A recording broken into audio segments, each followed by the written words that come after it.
In the intro, we saw that the Philippian church was doing fine, but that Paul saw two latent problems: division and earth-centeredness. So did he write in his letter, "Be united"? Kind of. But he goes even deeper. We'll get into this after the teaser. Everything in Paul's letter is intentional. The Holy Spirit uses every occasion to use the form of the letter and its content to communicate what is necessary for the recipients. For example, he does not start the letter with the usual Apostle Paul, but instead with Paul and Timothy. Why that? 3 points. First, because he did not need to use authority, but wanted to warm their hearts.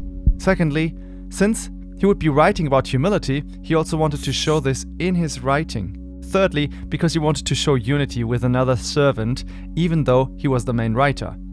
Then after this, he writes down his prayer. A bit strange, isn't it? But it's deliberate, because he wants to teach them something about this prayer. First of all, to show them how much fellowship in service with them means to him. This is in relation to unity. Secondly, he didn't want them to have mere blind devotion, but that intelligent affection, which is based on an enlarged understanding of heavenly realities. And this relates to the truth of heavenly citizenship.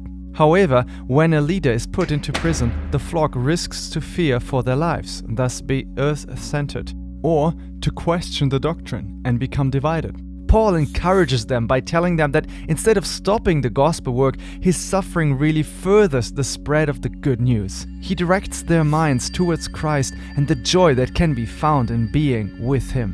And this is remarkable given the fact that he is in a Roman prison. He invites them to follow him and suffer as if it was something desirable. Sounds strange for our 21st century ears, but maybe there is something strange about us, not about the greatest apostle who ever lived. Because suffering and rejecting earthly happiness show more than anything that earth is not home and that we long for heaven. Chapter 2 brings this thought of suffering to its climax, but discreetly transitions to the theme of humility, because humility is the basic building block for a life of unity. Christ emptied himself, which means he took the form of a human, though he fully remained God at all times. He became human to be able to suffer death, the cruelest death a human being could ever die, being nailed and hung upon a wooden cross. Have you ever had a situation in your life where you were not able to show your true potential and were mocked for your incompetence? Have you ever thought how humbling it was for a strong and mighty God to hide his glory and become a weak human being? How great is our God! And as Christ humbled himself and gave himself for the many, others followed him. Paul speaks about pouring his life out like the drink offering that accomplished each sacrifice. Timothy gave his time and effort for Paul and the gospel. Epaphroditus risked his life for the Philippians. So, in a nutshell, Paul wants to say, unity in humility is one for all and all for one. Hey, thanks so much for watching this video. Keyword bell. Before you watch any other video or you go over to your daily business, please click the bell, the gray bell that is below next to the subscribe button.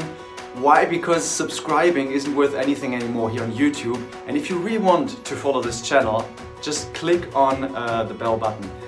Sorry if that is a bit technical, this outro, but these things are also part of the suffering and the algorithms right now that are not, I would say, in favor of Christians at the moment. So we need to stick together, show unity. Please click the bell if you want to follow this channel, and see you in the next video.